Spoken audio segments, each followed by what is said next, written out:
అపోస్తుల కార్యములు 9వ అధ్యాయం 36 నుండి కొన్ని వచనాలు చదువుకుందాం. మరియు యొప్పేలో తబిత అను ఒక శిష్యురాలు ఉండెను. ఆమెకు భాషాంతరమున దోర్కా అని పేరు. ఆమె సత్క్రియలను ధర్మకార్యములు బహుగా చేసి ఉండెను. ఆ దినముల యందు ఆమె కాయలాపడి చనిపోగా వారు శవము కడిగి మేడగదిలో పరుండబెట్టిరి. లుద్ద యొప్పేకు దగ్గరగా ఉండుట చేత పేతురు అక్కడ ఉన్నాడని శిష్యులు విని అతడు తడవు చేయక తమ యొద్దకు రావాలనని వేడుకుంటకు 2 మనుషులు అతని యొద్దకు పంపిరి. పేతురు లేచి వారితో కూడా వెళ్ళి అక్కడ చేరినప్పుడు వారు మేడగదిలోనికి అతనిని తీసుకొని వచ్చిరి. విధవరాండ్రందరూ వచ్చి ఏడ్చుచు దోర్కా తమతో కూడా ఉన్నప్పుడు కుట్టిన అంగీలు వస్త్రములు చూపుచు అతని ఎదుట నిలిచిరి. చాలండి. దేవుడి వాక్య భాగం దీవించునుగాక. ఇది మనందరికీ తెలిసిన వాక్యమే. మరి ఇక్కడ ఒక స్త్రీని మనం చూడవచ్చు. ఆమె పేరు తబిత, లేకపోతే ఇంకొక పేరు దోర్కా. ఆ పేరుకి అర్థము ఒక జింక అని అర్థం. మరి కింద రాయబడి ఉంది ఫుట్ నోట్లో లేడీ లేక జింక అని అర్థం. మరి ఈమె యొక్క ప్రత్యేకత ఏంటి అంటే ఆమె సత్క్రియలు ధర్మ కార్యములు చేసే స్త్రీగా ఉంది. మనందరికీ పేర్లు ఉన్నాయి, కానీ మనల్ని చూడంగానే మనలో ఒక మంచి పనిని ఏదైనా వారు చాలా మంచిగా ఆతిథ్యం ఇస్తారు, వారు మంచిగా వండుతారు, లేకపోతే వారు మంచిగా పలకరిస్తారు అని అనేకమైన బిరుదులు వస్తాయి. అలాగా ఈమెకి బిరుదు ఏంటంటే సత్క్రియలు ధర్మకార్యములు. సత్క్రియలు అంటే ఏంటండి? మంచి పనులు. లేదండి, మాతో ఎందుకు చెప్తున్నాం, మేము చెడ్డ పనులే చేస్తాం, మంచి పనులు మాకు సంబంధం లేదంటారా? సత్క్రియలు, గుడ్ వర్క్స్, మంచి పనులు. మంచి పనులు ధర్మకార్యములు చేసేదిగా ఉంది. మరి ఇది ఎవరో నోటిఫై చేయలేదు, కానీ బైబిలే అంటుంది ఈమె ఒక మంచి పనులు చేసే స్త్రీగా ఉంది, ధర్మ కార్యములు చేసే స్త్రీగా ఉంది. అసలు బైబిల్ ఏం చెప్తుందో సత్క్రియల గురించి చూద్దాం. 1 తిమోతి 2:9 ఒకసారి చదువుకుందాం.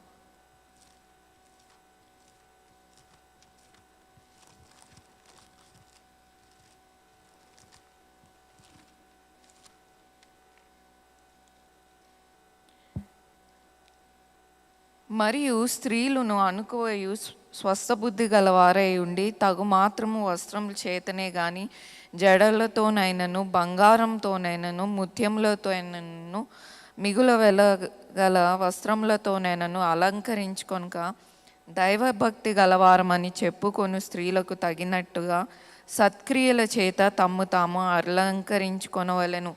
సత్క్రియలు, మంచి పనులు. అవి సత్క్రియలు. సరే, ఇక్కడ అన్నారు స్త్రీ అణుకుగా ఉండాలి, స్వస్థబుద్ధి కలవారుగా ఉండాలి, మరి కొన్ని ఫ్యాషన్స్, బంగారం, జడలు, అల్లికలు లేకుండా ఆ స్త్రీకి ఒక అలంకరణ ఏంటి అంటే సత్క్రియలు. మరి సత్క్రియలు అంటే ఏంటో మరలా 1 తిమోతి 5:10 చదువుకుందాం. సత్క్రియలకు పేరు పొందిన విధవరాలు పిల్లలను పెంచి పరదేశులకు ఆతిథ్యం ఇచ్చి పరిశుద్ధుల పాదము కడిగి శ్రమపడు వారి సహాయం చేసి ప్రతి సత్కార్యము చేయ పూనుకొనినదైతే ఆమె విధవరాండు లెక్కలో చేర్చవచ్చును. మరి సత్క్రియలు అంటే ఏమేం పనులంట? పిల్లలను పెంచడం, లేకపోతే వారి పిల్లలను, అనాథ పిల్లలను పెంచేవారుగా పరదేశులకు, మరి తెలియని వారికి ఆతిథ్యం ఇవ్వడం, మరి పరిశుద్ధుల పాదములు కడిగి. పరిశుద్ధులు పాదం అంటే ఎవరు? పరిశుద్ధులు ఎవరండి? దైవజనులకి ఆతిథ్యం ఇవ్వడం, వారికి వండి పెట్టడం, పాదములు కడగడం, శ్రమపడు వారికి సహాయం చేయడం, ప్రతి సత్కార్యం చేయు పూనుకొనినదే. మరి సత్క్రియలు ఉట్టి స్త్రీల కోసమే బైబిల్లో రాయబడి ఉందా? పురుషులు చేయకూడదా? చేయొచ్చు మంచి పనులు. మరి ఈరోజు మర్చిపోతున్నాం. పొద్దున మనం మెసేజ్లో విన్నాం కదా, మనం చాలా సెల్ఫిష్ అయిపోతున్నామంట. మన గురించి మనమే ఆలోచించుకుంటాం. మరి ఈ సత్క్రియలు ధర్మకార్యాలు వీటి మీద అసలు మనకి ఇంట్రెస్టే లేదు. ఎందుకంటే నాకు ఉద్యోగం వచ్చిందా, నాకు ప్రమోషన్ వచ్చిందా, నాకు డబ్బులు సరిపోతున్నాయా, నాకు ఆరోగ్యం బాగాలేదా, నేను నా పిల్లలు బాగున్నారా, నేను బాగున్నానా, ఇదే నేను డిప్రెషన్లో ఉన్నాను, నేను సరిగ్గా తినలేదు, నేను బాగోలేదు, నా నా నా నా అని ఆలోచిస్తున్నాం. కానీ సత్క్రియలు ధర్మ కార్యాలు చేసేవారుగా లేదు. బైబిల్ ఇక్కడ స్పష్టంగా చెప్తుంది. మరి ఆ కాలంలో మా సొంత అమ్మమ్మ సత్క్రియలు అంటే ఇక్కడ అన్నారు పరిశుద్ధుల పాదములు కడిగి. ఆ కాలంలో దొరలు వచ్చేవారు ఇంటికి. వచ్చినప్పుడు మరి వేరే దేశం నుండి మినిస్ట్రీ పర్పస్కి వచ్చినప్పుడు ఇంట్లో బస చేసినప్పుడు వారు ఎన్ని రోజులైనా ఉన్నా వారికి వండి పెట్టడము, వారికి ఆతిథ్యం ఇవ్వడం, ఇవన్నీ ఈ కాలంలో లేవు. ఎవరైనా వస్తే భారంగా ఫీల్ అవుతాం. కానీ పరిచర్య అంటే ఉట్టి ఏదో ఇలాగా పాటలు పాడటము, వాక్యం చెప్పటం కాదు. కానీ మరి అనాథ పిల్లలను చేరదీయడము, మంచి శ్రమలో ఉన్నవారి శ్రమలో పాలు పంపులు పొందడం, సత్కార్యములు చేయడం అనేవి మర్చిపోయేవారుగా ఉన్నాం. కానీ ఇక్కడ ఈ స్త్రీ దోర్కా మరి తను సత్కార్యములు మంచి పనులు చేసేదిగా ఉంది. అలానే యాకోబు పత్రిక 1:27 ఒకసారి చదువుకుందాం.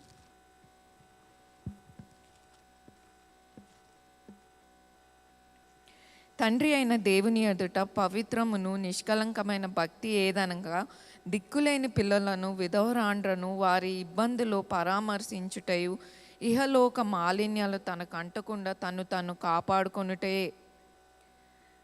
మరి భక్తి అంటాం. భక్తి అంటే మనం అనుకుంటాం పొద్దున మార్నింగ్ సర్వీస్ అటెండ్ అయ్యాను, ఈవినింగ్ సర్వీస్ అటెండ్ అయ్యాను. మా చర్చ్లో కొంతమంది అది కూడా అటెండ్ అవ్వలేదు. వారికంటే నేను భక్తే కదా అంటాం. ఎన్ని అటెండ్ అయినా మనం దానిని పాటించకపోతే మన భక్తి వ్యర్థమే. అదే వచనం మీరు యాకోబు పత్రిక 1:26 ఉంటుంది చూడండి. ఎవడైనాను ఇక్కడ నోటికి కళ్ళం పెట్టుకొనక తన హృదయం మోసపరుచుకొంచు భక్తి గలవాడు అనుకునే ఎడల వాని భక్తి వ్యర్థమే. చర్చ్కి వచ్చినప్పుడు భక్తుల్లాగా ఉండి ఇంటికి వెళ్ళి భర్తతో గొడవ పెట్టుకోవడం, లేక భార్యతో గొడవ పెట్టుకోవడం, అనకూడని మాటలు అనడం, చెడ్డ మాటలు మాట్లాడటం, నోరు అదుపులో లేకపోవడం, మరి భక్తి వ్యర్థమే అంటున్నాను. అదే కాదు, ఏ పనైనా ఇక్కడ వచ్చి భక్తిగా ఉండి మళ్ళా బయట ఆ భక్తి అంతా ఆదివారం రోజే, మిగతా సోమవారం నుండి శనివారం వరకు సినిమాలు, పాటలు, రీల్స్. చాలామంది కంప్లైంట్ ఏంటంటే సెల్ ఫోన్కి బానిసలుగా అయిపోతున్నారు. ఒక 1 hour 2 hours రీల్స్ చూడకుండా ఉండలేకపోతున్నారు. మరి ఆ రీల్స్ దగ్గర స్ట్రక్ అయిపోతున్నారు. చర్చ్కి వచ్చినప్పుడు భక్తుల్లాగా ఉండి ఇంటికి వెళ్ళి భర్తలు చాలామంది మరి అదొక కొత్త టర్మ్ కూడా పెట్టారు, బెడ్ రాటింగ్ అంట. బెడ్ రాటింగ్ అంటే బెడ్ మీద పడుకొని అలాగా ఎన్ని గంటలైనా ఏం పని చేయకుండా ఫోన్ చూసుకోవడం. మరి అదొక కొత్త జబ్బు అని పేపర్లో రాశారు. ఈరోజు మీకు ఆ జబ్బు ఉంటే దయచేసి చెక్ చేసుకోండి. అయితే ఇక్కడ చూసినట్లయితే భక్తి గురించి చెప్తున్నాడు దేవుడు. యాకోబు పత్రిక 1:27 తండ్రి అయిన దేవుని ఎదుట పవిత్రము నిష్కలంకమైన భక్తి ఏదనక దిక్కులేని పిల్లలను విధవరాండ్రను వారి ఇబ్బందులు పరామర్శించుటయు. ఎప్పుడైనా ఎంతమంది అండి అనాథులకి హెల్ప్ చేశారో చేతులే చూపిస్తారా? ఈ సంవత్సరం హెల్ప్ చేశారో చేతులే చూపిస్తారా? పోనీ గత సంవత్సరం హెల్ప్ చేశారో చేతులే విధవరాండ్రుని చేరదీయడం, వారికి బట్టలు, వారికి ఓకే చాలా తక్కువ. ఏమో సత్కార్యాలు ధర్మ కార్యాలు చేసేవారుగా లేం. కానీ దేవుడు అంటున్నాడు మీ భక్తి అంటే ఏంటంటే మరి దిక్కులేని వారిని ఆదరించడమే మీ భక్తి అని అంటున్నాను. వారిని పరామర్శించడమే మీ భక్తి. ఇహలోక మాలిన్యాలు తనకు అంటకుండా తాను అంటే మన దేహాన్ని జాగ్రత్తగా, పరిశుద్ధంగా, పవిత్రంగా, పాపం లేకుండా కాపాడుకోవడం ఒక ఎత్తు అయితే, మరి ధర్మకార్యాలు, మరి అవసరతలో ఉన్నవారు, దిక్కులేని వారిని చేరదీయడం దేవుని బిడ్డలైన మనకి ఎంతో ముఖ్యం. మరి మరలా అపోస్తుల కార్యం 9వ అధ్యాయంలో వచ్చేద్దాం. ఆ దినమున ఆమెకి ఒక మరణకరమైన రోగం వస్తుంది. ఆమె హఠాత్తుగా మరణిస్తుంది. ఆమె మరణించాక ఆమె ఒక మంచి పని చేసింది. బతికున్నప్పుడు ఆమె దగ్గర మీ అందరికీ తెలిసి ఒక్క సూదే ఉంది. ఆ సూదితో తను అనేక వస్త్రములు, అంగీలు, బట్టలు విధవరాండ్రులకు, పేదవారికి కుట్టేదిగా ఉంది. మరి తన సొంత చేతుల మీద కుట్టి వారికి పంచేదిగా ఉంది. మరి తనకొచ్చిన దాంట్లో తను ఏ పనిలో తను ఏమంటారు తను స్కిల్ ఉందో ఆ స్కిల్ని ఉపయోగించి నేను ఇతరులకు ఎలాగ సహాయపడగలను అని తను ఆ కుట్టడం మొదలుపెట్టి అందరికీ ఆ విధవరాండ అందరికీ ఇచ్చింది.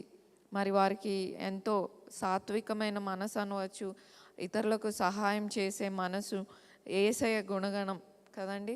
మరి తన గురించి తాను ఆలోచించలేదు కానీ ఇతరుల గురించి ఆలోచించేదిగా ఉంది. ఒకసారి రోమిల్ రాసిన పత్రిక 15వ అధ్యాయం 1-2 చదువుకుందాం. కాగా బలవంతులైన మనము మనలను మనమే సంతోషపరచుకొనక బలహీనులు దౌర్బల్యము భరించుటకు బద్దులమై ఉన్నాం. తన పరుగువాని క్షేమాభివృద్ధి కలుగునట్లు మనలో ప్రతివాడు మేలైన దాని అందు అతనిని సంతోషపరచవలను. మనం ఇతరుల గురించి అసలు ఆలోచిస్తున్నామా? ఈరోజు ఒకవేళ మీరు బలం కలిగిన మీరు ఫైనాన్షియల్లీ సౌండ్ అనుకోండి, మీకు మంచి గృహం ఇచ్చే మంచి వసతులు ఇస్తే మరి బలహీనమైన వారిని మీరు పట్టించుకుంటున్నారా? మరి తన పొరుగు వారి యొక్క క్షేమం గురించి మనం ఆలోచించేవారుగా ఉంటున్నామా? ఫిలిప్పీలు రాసిన పత్రిక 2:4 ఒకసారి చదువుకుందామండి. ఫిలిప్పీలు రాసిన పత్రిక 2:4. మీలో ప్రతివాడును తన సొంత కార్యములు మాత్రమే కాక ఇతరుల కార్యములు కూడా చూడవలెను. క్రీస్తు యేసునకు కలిగిన ఈ మనసు మీరును కలిగి ఉండుడి. యేసయ్య మనసు ఇతరులకు ఎప్పుడు చూడు ఇతరుల గురించి ఆలోచించే మనసు. ఎంతమందికి ఆ మనసు ఉంది? ఆయన ఎప్పుడు ఇతరుల గురించి ఆలోచిస్తా కాబట్టి ఈరోజు నీ కొరకు నా కొరకు ఆయన శిలువలో మరణించాడు. అంతేకాదు ఆయన తన సొంత రక్తము, మరి వెండి బంగారం వంటి క్షయ వస్తువుల చేత కాదు కానీ నిర్దోషమైన నిష్కలంకమైన క్రీస్తు రక్తంతో మనం కొనబడి ఉన్నాం. మరి మీరు మీ గురించి కాదు కానీ మీలో ప్రతి వాడును తన సొంత కార్యములను మాత్రమే కాక ఇతరుల కార్యములు కూడా చూడవలను. చాలా విచారకరం ఏంటంటే ఇప్పుడు ఫర్ సపోజ్ సాఫ్ట్వేర్ వాళ్ళు తీసుకుంటే వాళ్ళు జాబ్ చేస్తారండి, జాబ్ లేని వాళ్ళు ఎందరో ఉన్నారు. వాళ్ళకి ఎలాగ జాబ్లో పెట్టించాలి, ఎలాగ వాళ్ళకి హెల్ప్ చేయాలి, ఎలాగ వాళ్ళ స్కిల్ డెవలప్ చెప్పుకోవడంలో తప్పేమీ లేదు. మరి అలా ఇతరులకు సహాయపడడంలో తప్పేమీ లేదు. చాలాసార్లు ఆ పరిస్థితి గుండా మనం వెళ్తే ఒకవేళ మనకే జాబ్ లేకపోతే అప్పుడు అర్థమవుతుంది ఆ బాధ ఏంటో కదా. కానీ ఇతరుల గురించి పట్టించుకునేవారుగా, ఇతరుల క్షేమాభివృద్ధి కలిగిన వారుగా మరి మా నాన్నగారు అయితే మాకు నేర్పించారు. ఆయన దగ్గర ఈ విషయంలో మా నాన్నగారి గురించి చెప్పాల్సిందే. ఆయన ఒక డిఎస్పి. ఆయన ఎంతమంది డ్రైవర్స్, హెడ్ కానిస్టేబుల్స్ వాళ్ళందరూ మరణించిన 2 ఏంటి 5 ఏంటి ఎక్కడో ఒకసారి ఎవరో తెలిసిన వాళ్ళ ఇంటికి వెళ్తే వాళ్ళ ఇంట్లో ఒక వ్యక్తి ఉన్నాడు డ్రైవర్. అయితే నన్ను డ్రాప్ చేయడానికి వస్తుంటే అదే మీటింగ్ పర్పస్ వెళ్ళాం. అయ్యో మీ నాన్నగారు వసంతరావు గారా, మాకు ఎంత పలానా టైంలో మాకు ఇంత హెల్ప్ చేశారు అని అలాగా చాలామంది చెప్పేవారు. చాలా ఆశ్చర్యం వేసేది. అంటే తన క్యాడర్ ఒక హై క్యాడర్ అయినప్పటికీ ఒక కింద క్యాడర్ వాళ్ళని కలిసి కూర్చొని భోంచేయడం, వారికి జాబ్స్ ఇప్పియడము. ఒకరోజైతే నేను చాలా షాక్ తిన్న విషయం ఏంటంటే ఒక అమ్మాయి వచ్చింది. ఆమె పల్లెటూరు, వాళ్ళ నాన్న వాళ్ళ అమ్మకి ఎయిడ్స్. ఆ అమ్మాయి మా ఇంట్లో వచ్చి మా ఇంట్లోనే ఉండింది. అన్నయ్య ఆమె ఎంసీఏ చదువుకుంది. అన్నయ్య పోలీస్కి నేను కానిస్టేబుల్గా ట్రై చేస్తాను అన్నయ్య అంటే, సరే అమ్మా అని రేపు నెక్స్ట్ డే ఆమెకి రన్నింగ్ ఉంటే ఆమె కాలేదో పెద్ద పుండై ఉంది. అయినప్పటికీ వచ్చింది. అన్నయ్య నాకు ఎలాగైనా పెట్టించండి అంటే, మా డాడీకి ఎందుకు ఈ ఆడపిల్లలు ఎందుకు ఇలాగ పోలీస్ దాంట్లో అనేసి మా నాన్నగారు అన్నారు, ఏం చదువుకున్నావమ్మా అంటే ఎంసీఏ చదువుకోండి. డిగ్రీ సంథింగ్ ఎంసీఏ ఏదో చదివాను అంటే, ఎన్ని మార్క్స్ వచ్చాయంటే 80+ అంటే, ఇంకే నువ్వు పోలీస్ ఏమొద్దు, నువ్వు ఇంటికి వెళ్ళిపో, నేను స్పాన్సర్ చేస్తాను, నువ్వు చదువుకో అంటే ఈరోజు ఆమె బాపట్ల కాలేజ్లో లెక్చరర్ అయింది. అలాంటి మంచి కార్యాలు ఈ కాలంలో నేను చాలా తక్కువ వినపడుతున్నాయి. ఎందుకంటే మనం ఇల్లు కట్టుకున్నామా, మనం బాగున్నామా అని ఆలోచిస్తున్నాం కానీ ఇలాంటి మంచి పనులు నేను ఎవరికైనా ఎలాగ సహాయపడగలను అలాగ బోల్డ్ మంది. మరి కొంతమంది పాస్టర్స్ వాళ్ళు ఉన్న కేసుల్లో నుండి వాళ్ళు పడిన దెబ్బల నుండి పలుమార్లు మీ నాన్నగారు హెల్ప్ చేశారని మాకొచ్చి చెప్పేవారు. నాకు అనిపిస్తుంది తన కూతురుగా ఈ యొక్క లెగసీని కంటిన్యూ చేయాలి అనిపిస్తుంది. అయితే ఇక్కడ చూసినట్లయితే ఈమె ఈమె డార్కా ఒక సూది తీసుకొని తన చేతితో తను చేయగలిగింది చేస్తుంది.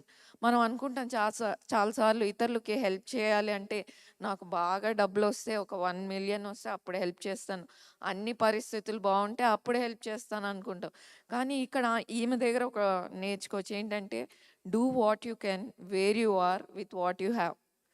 డూ వాట్ యు కెన్, నువ్వు ఏం చేయాలనుకుంటున్నావు చేయి, with what you have where you are, నువ్వు ఎక్కడున్నావో అక్కడే, మరి నీ దగ్గర ఉన్న దాంతో చేయి. ఇక్కడ ఆమె అదే చేసింది. ఆమె దగ్గర ఏమీ లేదు, ఆమెమి పెద్ద గొప్ప ఒక విశ్వాసురాలు, ఈ యొక్క ఇక్కడ జరుగుతున్న పరిచర్యలు సపోర్ట్ చేసే స్త్రీ కాదు, ఒక సాదా సీదా స్త్రీ. ఆమె ఇంకొక ఆశ్చర్యకరమైన విషయం ఏంటంటే 36వ వచనంలో, మరియు యొప్పేలో తబిత అను ఒక శిష్యురాలు ఉండెను. అక్కడ ఒక విశ్వాసురాలు అనలేదు, శిష్యురాలని ఉంది. విశ్వాసులకి శిష్యులకి తేడా ఏంటండి? విశ్వాసులు అంటే అవును దేవుని సొంత రక్షకునిగా అంగీకరిస్తాం, అవసరమైతే చర్చ్కి వస్తాం, లేకపోతే లైవ్లో వాక్యం వింటాం విశ్వాసులం. కానీ శిష్యులు అంటే ఏంటి? శిష్యులు ఏం చేశారండి? 12 మంది ఒకటే. వాళ్ళలో ప్రత్యేకత ఏంటి?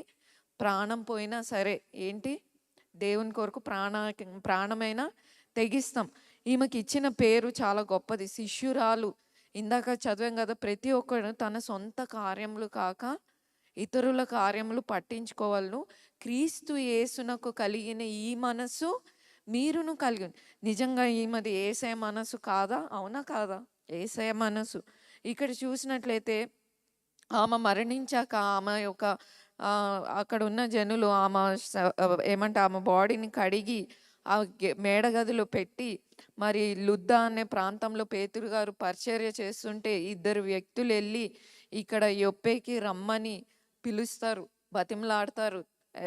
వెంటనే రమ్మన్నప్పుడు పేతురు లేట్ చేయకుండా వెంటనే వచ్చి, ఇక్కడ విధవరాండ్రు వచ్చి ఏడ్చుచు దోర్కా తమతో కూడా ఉన్నప్పుడు కుట్టిన అంగీలు వస్త్రములు చూపుచు అతని ఎదుట నిలిచిరి. మరి ఆమె చనిపోయిందని వారందరూ ఏడుస్తున్నారంట. ఆమె చేసిన మంచి పనులను ఆయనతో చెప్తున్నారు. ఒకరోజు అందరం చనిపోతామా లేదా? అవును కదండి. ఈరోజు మనము ఓకే, మనం ఇల్లు కొట్టుకున్నాం, మన పిల్లలు మంచి సెటిల్ చేసాం, అంతా బాగానే ఉంది. మనము ఇతరులకు మంచి పనులు చేయవు. మనం మరణించాక ఎవరు చూస్తారండి? మనం మరణించాక మన గురించి ఇలా చెప్పుకోగలుగుతారా? మనలో అలాంటి ప్రత్యేకత ఏమైనా ఉందా? మంచి లక్షణం ఏమైనా ఉందా?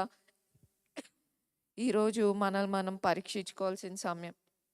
అయితే ఇక్కడ ఆమె చేసిన కొన్ని వచనాలు చూద్దాం. బీదలకు హెల్ప్ చేయడం అంటే దేవుని వాక్యం ఏం చెప్తుందో ఒకసారి చూద్దాం. సామెతలు 19:17 ఒకసారి చదువుకుందాం.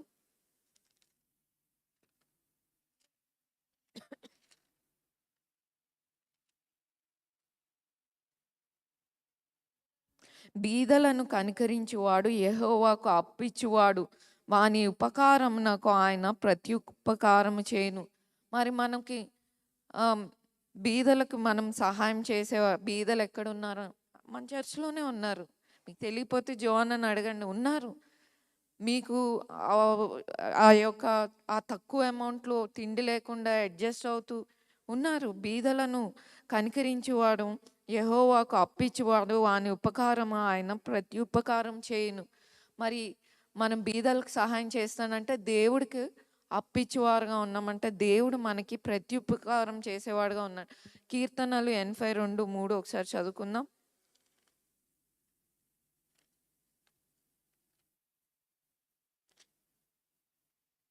పేదలకును తల్లిదండ్రులు లేని వారికి న్యాయం తీర్చుడి, శ్రమ కలిగిన వారిని దీనులకు న్యాయం తీర్చుడి.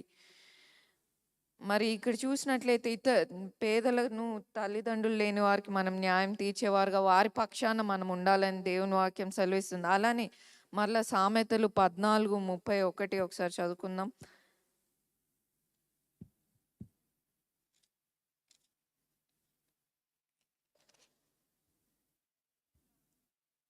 దరిద్రుని బాధించు అని సృష్టికర్తను నిందించువాడు, బీదను కనికరించువాడు, ఆయన ఘనపరచువాడు.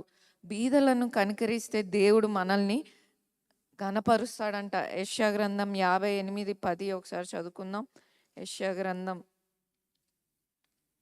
కొన్ని వచనాలు చూపిస్తున్నాను. దేవుని వాక్యం మరి ఏం చెప్తుంది, మనము మంచి పనులు, ధర్మ కార్యాలు ఎందుకు చేయాలి, బీదలను ఎందుకు పట్టించుకోవాలో దేవుని వాక్యం సెలవిస్తుంది. ఒకసారి చదువుదాం. 58:10. ఆశించిన దానిని, ఒక్క నిమిషం చదువుతానండి నేను. ఆశించిన దానిని ఆకలి కొనిన వానికి ఇచ్చి శ్రమపడిన వానిని తృప్తిపరిచిన ఎడల చీకటిలో నీ వెలుగు ప్రకాశించును, అంధకారము నీకు మధ్యాహ్నం వలె నుండును. మరి మరి మనం ఆశించింది, మనకిష్టమైంది, మరి దేవుడు ఏమన్నాడండి? 2 అంగీలు ఉంటే 1 అంగీని ఇవ్వమన్నాడు. 1 మైలు రమ్మంటే 2 మైళ్ళు వెళ్ళమన్నాడు. మరి ఇక్కడ చూసినట్లయితే మీకు చాలా ఇష్టమైనది ఇతరులకు ఇచ్చిన దాన్ని, శ్రమపడిన వానిని మీరు వారిని తృప్తిపరచడం ఏంటి? శ్రమలో ఉన్న వరకు ఒక్క ఎంకరేజింగ్ వర్డ్ లేదు, ఒక పాజిటివ్ వర్డ్, దేవుని వాక్యాన్ని పంచుకోవడం, వారిని ప్రోత్సాహపరిచినట్లయితే, వారిని తృప్తిపరిచినట్లయితే చీకటిలో మీ వెలుగు ప్రకాశిస్తుంది. మరి మీరు అంధకారం మీకు మధ్యాహ్నం వలె నుండును అని దేవుని వాక్యం సెలవిస్తుంది. కాబట్టి ఈరోజు మనము ఇవి చాలా మర్చిపోతున్నాం, చాలా సెల్ఫిష్ అయిపోతున్నాం. ఈరోజు మనల్ని మనం పరీక్షించుకోవాల్సిన సమయం. అలానే 1 తిమోతి 6:18 చదువుకుందాం.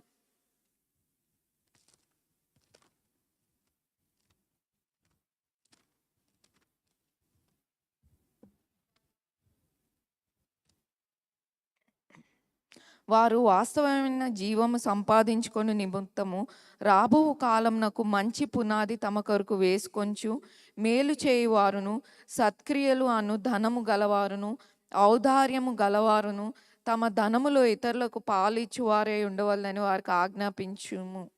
మరి ఔదార్యము అంటే ఇంగ్లీష్ బైబిల్ ఏముందండి? ఎవరి దగ్గర ఇంగ్లీష్ బైబిల్ లేదా?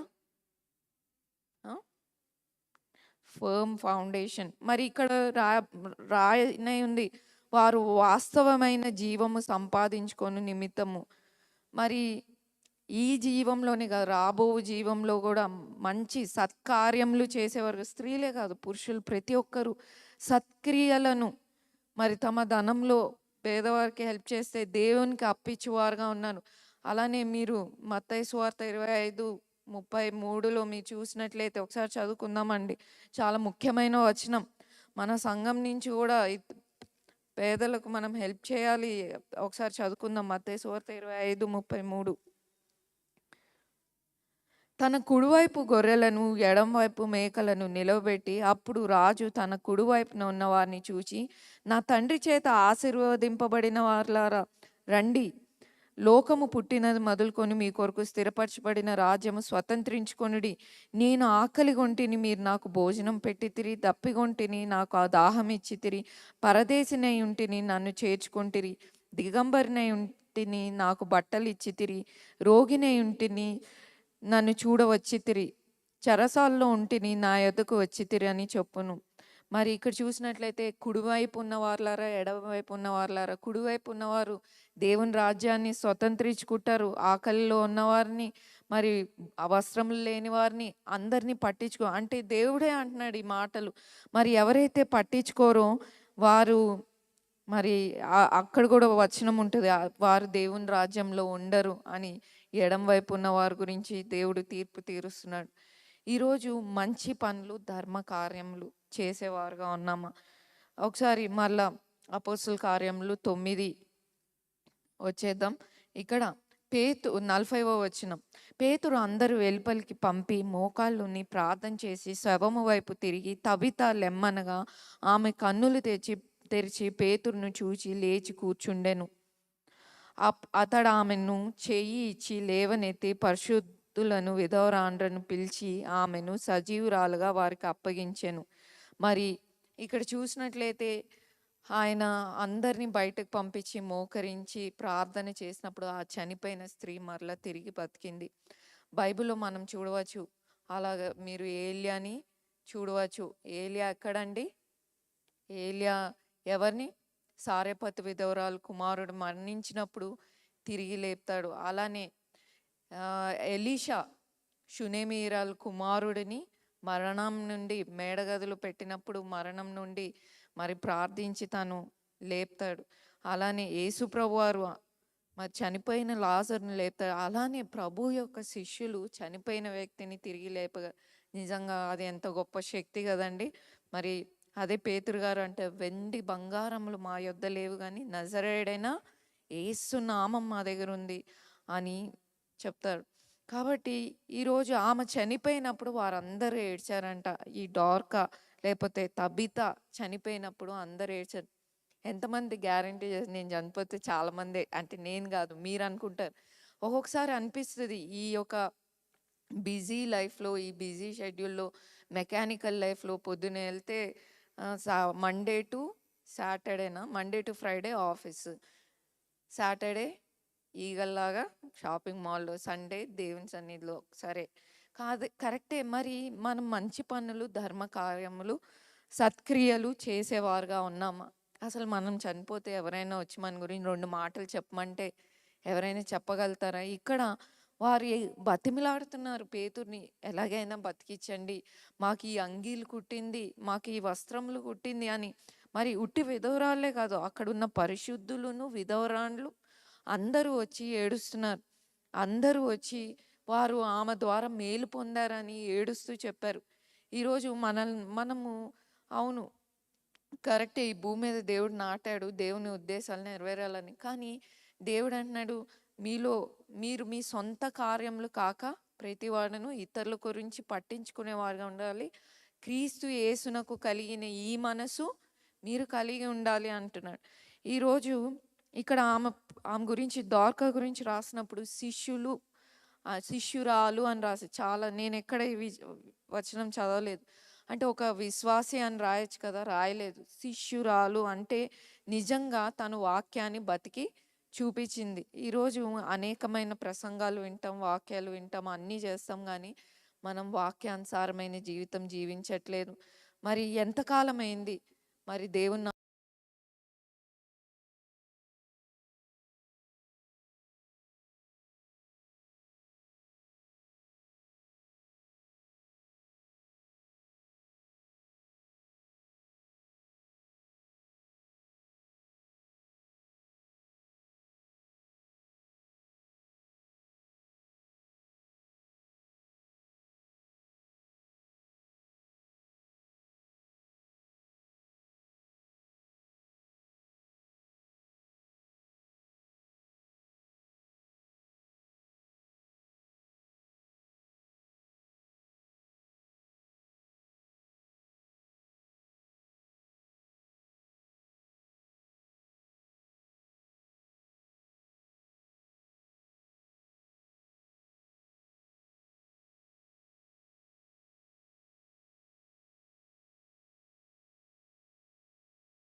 కొంతమందిని బలవంతులుగా చేశారు, కొంతమంది బలహీనులుగా చేశారు.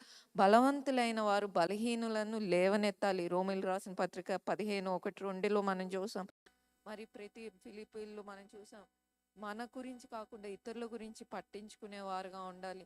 కాబట్టి ఈరోజు ఈమె దగ్గర నుండి మంచి సత్క్రియలు, ధర్మ కార్యాలు చేసిన స్త్రీగా ఉంది.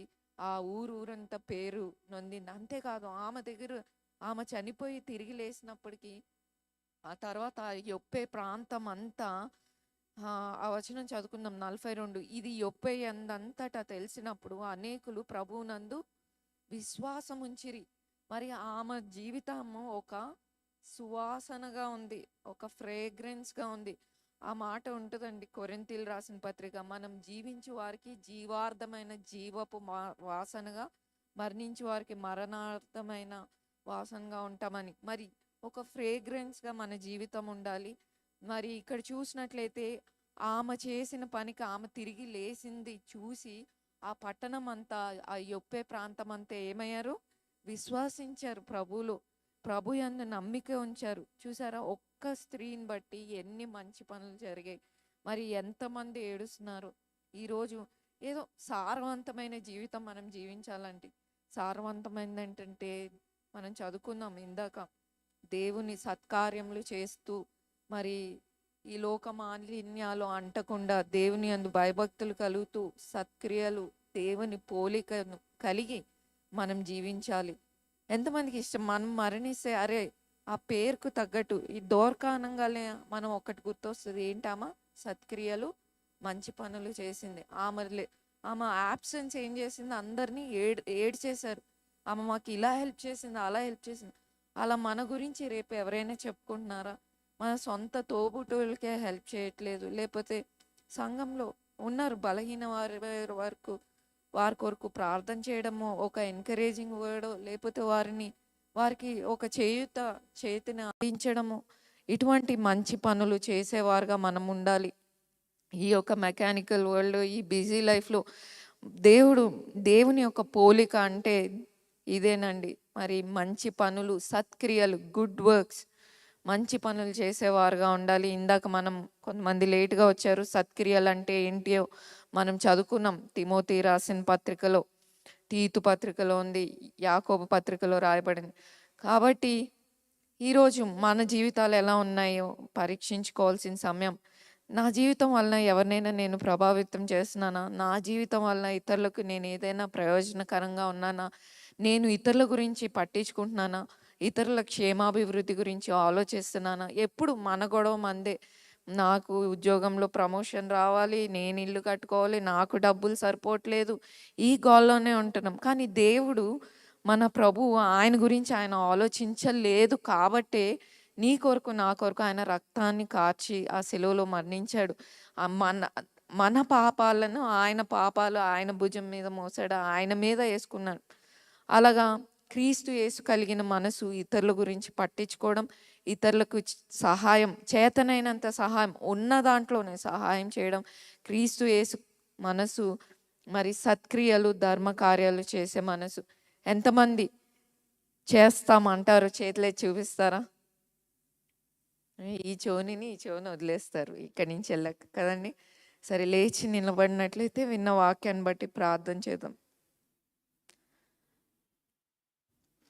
ప్రతి ఒక్కరం, ప్రభువా నీలాంటి మనసు మాకు దయచేయనైనా తండ్రి. అవునైనా అయ్యా, నువ్వు ఎల్లప్పుడూ మా గురించి ఆలోచించేవాడుగా ఉన్నావు తండ్రి. అలాగా మేము ఇతరుల కొరకు ఆలోచించేవారుగా, పట్టించుకునేవారుగా, ఇతరుల కొరకు ప్రార్థించేవారుగా మమ్మల్ని చేయండి నాయన తండ్రి.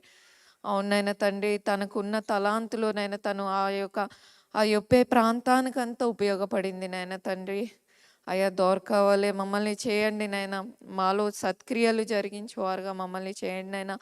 అవునైనా ఇతరులకు ఆతిథ్యం ఇచ్చే విషయంలో, పేదలను పట్టించుకునే విషయంలో, దిక్కులేని పిల్లలను ఆదరించే విషయంలో, విధవరాండ్రుకి సహాయం చేసే విషయంలో, వృద్ధురాండ్రు పట్టించుకునే విషయంలో ప్రభా, అటువంటి మనస్సు మాకు దయచేయండి నాయన. నీలాంటి కనికర మనస్సు మాకు దయచేయండి నాయన తండ్రి. అవునైనా తండ్రి, ఈ భూమి మీద ఏదో నాటావు అయ్యా, ఏదో ఉద్యోగాలు చేసుకొని మరణించడం కాదు కానీ ప్రభా, అనుదినము నీ పోలికలో మేము చెక్కబడాలి నాయనా. నీ గుణగణాలు, నీ స్వారూప్యంలో మేము చెక్కబడాలి తండ్రి. అవునైనా మా మాట, చూపు, ప్రవర్తన ప్రతిదీ ప్రభా నీకు అంగీకారకంగా చేయండి నాయన. అయ్యా, నిన్ను పోలి మేము జీవించేవారుగా మమ్మల్ని చేయండి నాయన. అటువంటి ఆశ, వాంఛ మా ప్రతి ఒక్కరిలో దయచేయండి నాయన తండ్రి. అవునైనా తండ్రి, అయ్యా ఎన్నో వాక్యాలు వింటున్నాం కానీ ప్రభు, వాక్యానుసారమైన జీవితం మేము జీవించట్లేదు నాయన తండ్రి. అయ్యా, మేము ఇతరులను పట్టించుకునే మనసు మాకు దయచేయండి నాయన. పేదలకు అయ్యా సహాయం చేస్తే నీకు అప్పిచ్చు వారం అవుతాం నాయన తండ్రి. అవునైనా నీ నామంలో వచ్చిన వారికి ఆహారం పెట్టుటకు, వస్త్రములు ఇచ్చుటకు నైనా, వారు అయ్యా రోగంలో ఉన్నప్పుడు పరామర్శించుటకు అయ్యా నీలాంటి మనసు దయచేయండి అయినా. ఇతరుల అయ్యా బాధలో మేము పాల్పంపులు పొందేవారుగా చేయండి నైనా. మాలో ఉన్న స్వార్థమైన మనస్సును తీసివేయండి నైనా. అయ్యా, మాలో ప్రభు మేము చాలా సెల్ఫిష్గా ఉంటాం నాయన.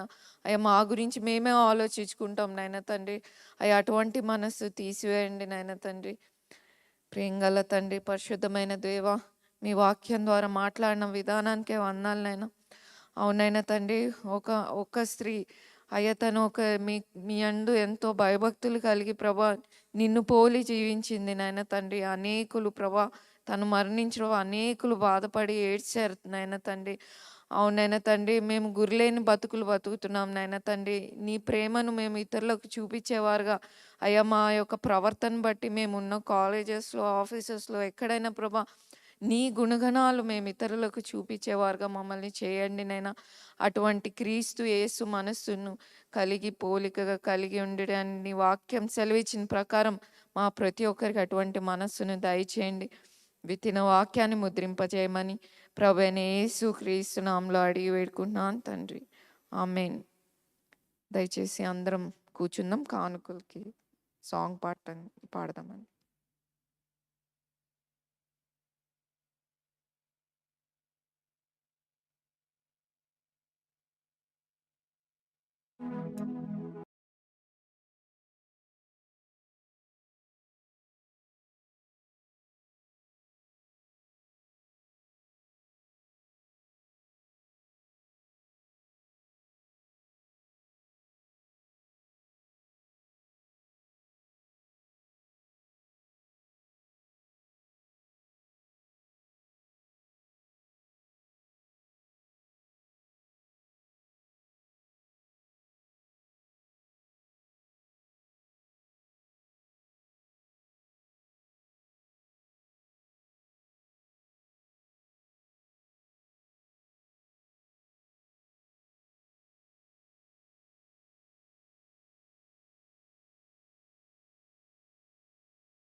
కేవలం నీదేనయ్యా, కేవలం నీదేనయ్యా, కేవలం నీదేనయ్యా.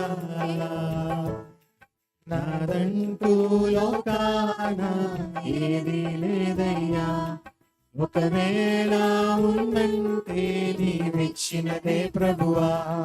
నాదంటూ లోకాన ఏది లేదయ్యా, ఒకవేళ ఉందంటే నీవిచ్చినదే ప్రభువా.